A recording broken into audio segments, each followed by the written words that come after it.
प्रवासी मजदूरों के लिए योगी सरकार ने लिया अहम फैसला। दूसरे राज्यों में फंसे लोग राशन कार्ड नंबर बताकर ले सकेंगे अनाज। राष्ट्रीय राशन पोर्टेबिलिटी के तहत देश भर में मिलेगा खाद्यान्न।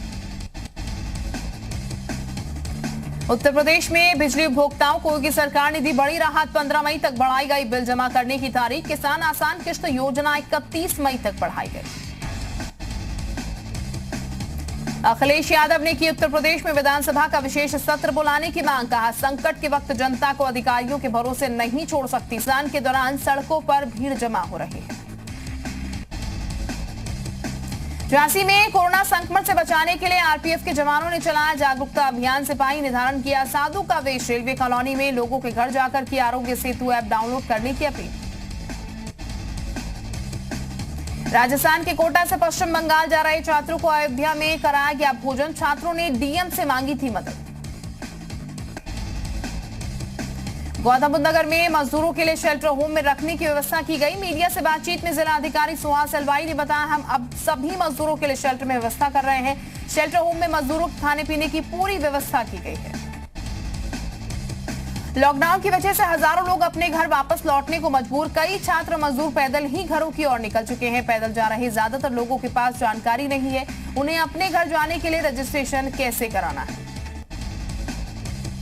केंद्र सरकार के दिशा निर्देश के बाद अलग अलग राज्य अपने नागरिकों को वापस लाने के लिए कदम उठा रही है। उत्तराखंड सरकार ने भी इस दिशा में प्रयास शुरू कर दिए हैं।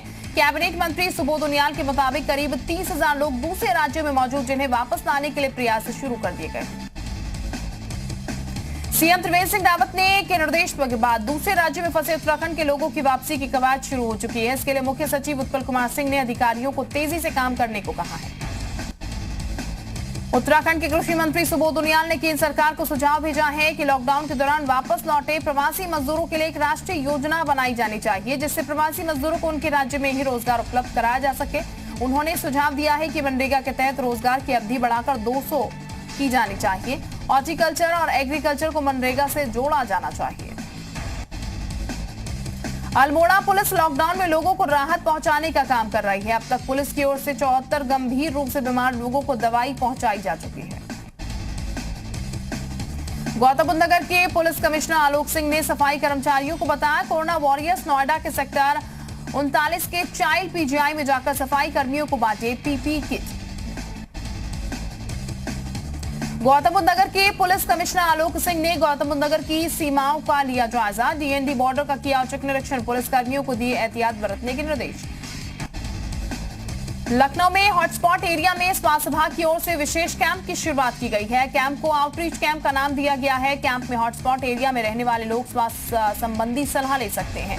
ये बता दें कि लखनऊ में 18 हॉटस्पॉट चिन्हित किए गए हैं। मास्क सैनिटाइजर की कालाबाजारी पर अंकुश लगाने के लिए औषधि विभाग लगातार चेकिंग अभियान चला रहा है। इसी के तहत लखनऊ में विभाग की ओर से चेकिंग अभियान चलाया गया।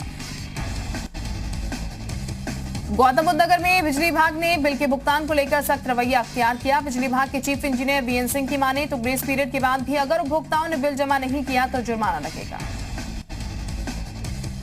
लखनऊ के बंथुरा थाना क्षेत्र के गुदौली गांव में एक शख्स ने अपने ही परिवार के 6 लोगों को मौत की नींद सुला दिया। पिता पुत्र ने मिलकर परिवार के 6 लोगों की हत्या कर डाली। आगरा के शांति वेद अस्पताल को संचालक ने बंद कर दिया है। अस्पताल में जिस मरीज का ऑपरेशन हुआ था उसकी कोरोना रिपोर्ट पॉजिटिव आई है। देवरिया के थाना रामपुर कारखाना के बिसनपुर कला गांव में मिला कोरोना का पहला पॉजिटिव केस। एक शख्स की जांच रिपोर्ट कोरोना पॉजिटिव आई। ग्रेटर नोएडा में मरीज को बीच सड़क पर छोड़ने के मामले में जिलाधिकारी ने जांच के आदेश जारी कर दिए। जिलाधिकारी सुहास अलवाई ने एडीएम को पूरी जांच सौंपी है। अलीगढ़ के थाना हरदोआगंज क्षेत्र अवैध शराब की बिक्री कर रहे 4 आरोपी को पुलिस ने गिरफ्तार कर लिया। जानकारी की माने तो फ्लोर मिल में अवैध शराब की फैक्ट्री चलाई जा रही थी। हापुड़ में जमीनी रंजिश में युवक ने अपने चचेरे भाई को गोली मार दी, जिसकी उसकी मौके पर ही मौत हो गई। घटना के बाद आरोपी फरार। पुलिस हत्या का केस दर्ज कर आरोपी की तलाश में जुटी। ललितपुर में घरेलू विवाद में पति पत्नी ने लाइसेंसी बंदूक से खुद को गोली मार दी। गोली लगने से पति की मौत हो गई, जबकि पत्नी गंभीर रूप से घायल हो गई। पत्नी का अस्पताल में इलाज जारी है। सहारनपुर में आड़ू उत्पादक काश्तकारों लॉकडाउन के चलते खासे परेशान है। बागों में आड़ू की फसल लगी हुई है, लेकिन व्यापारी न मिलने से फसल की बिक्री नहीं हो पा रही है। लॉकडाउन के चलते प्रदूषण स्तर काफी कम हुआ है। नतीजा आसमान साफ होने के सहारनपुर से भी पहाड़ देखे जा सकते हैं, जबकि गंगोत्री से सहारनपुर की दूरी कोई 100 किलोमीटर दूर है। पिथौरागढ़ विधानसभा से बीजेपी विधायक चंद्रा पंत ने लॉकडाउन के चलते देश के विभिन्न हिस्सों में फंसे लोगों को लाने की मांग की। सीएम को भेजे पत्र में विधायक ने कहा कि हजारों लोग प्रदेश से बाहर फंसे हुए हैं। देहरादून नगर निगम क्षेत्र में आज से किताबों और पंखों की दुकानें सशर्त खुलने की इजाजत दी गई है। दुकानें खोलने के लिए संबंधित अधिकारी की परमिशन लेनी होगी। दुकानें सुबह 7 से दोपहर 1 बजे तक ही खुल सकेंगी।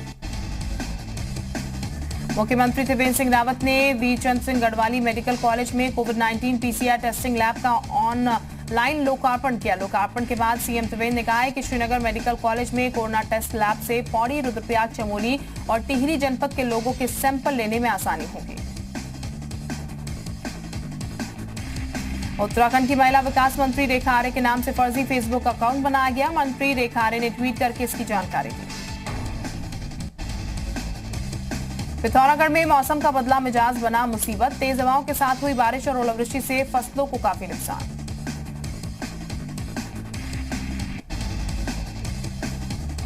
देहरादून में अचानक बिगड़े मौसम के मिजाज से किसानों की काफी परेशानी बढ़ गई है। तेज बारिश की वजह से जगह जगह गेहूं की फसल को काफी नुकसान पहुंचा है। 4 मई से लॉकडाउन में राहत के संकेत। गृह मंत्रालय ने कहा देश में कोरोना मुक्त जिलों में लॉकडाउन से मिल सकती है राहत। जल्द जारी होंगे नए दिशा निर्देश। कोरोना को हरा रहा मेरठ का प्रशासन। अब तक मेरठ में 97 मरीजों में से कुल 47 मरीज हुए ठीक। सभी को घर में 14 दिन क्वारंटीन रहने का दिया गया निर्देश। जिले के 2 रेड हॉटस्पॉट ग्रीन हॉटस्पॉट में हुए तब्दील। बलरामपुर में लॉकडाउन का सख्ती से पालन करा रहा है प्रशासन। ज्वाइनिंग के लिए आ रहे 155 कम्युनिटी हेल्थ ऑफिसर्स को किया गया क्वारंटीन। ज्यादातर कम्युनिटी हेल्थ ऑफिसर्स कोरोना प्रभावित जिलों से आए हैं। कानपुर के बजरिया थाना इलाके में पुलिस और मेडिकल टीम पर हमला करने वाले 25 लोगों की सीसीटीवी फुटेज के आधार पर पहचान कर ली गई है। सीतापुर में 21 कोरोना के मरीजों की रिपोर्ट नेगेटिव आने के बाद प्रशासन ने राहत की सांस ली। सीएमओ ने बताया कि सीतापुर में कोरोना पॉजिटिव 22 मरीज भर्ती हुए थे।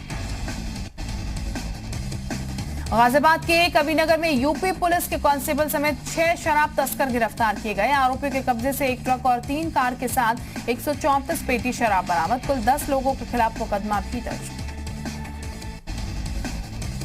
बहराइच में तेंदुए की पीट कर हत्या के मामले में पुलिस ने 4 आरोपियों को गिरफ्तार कर लिया। तेंदुए की हत्या का वीडियो सोशल मीडिया पर भी सामने आ चुका है।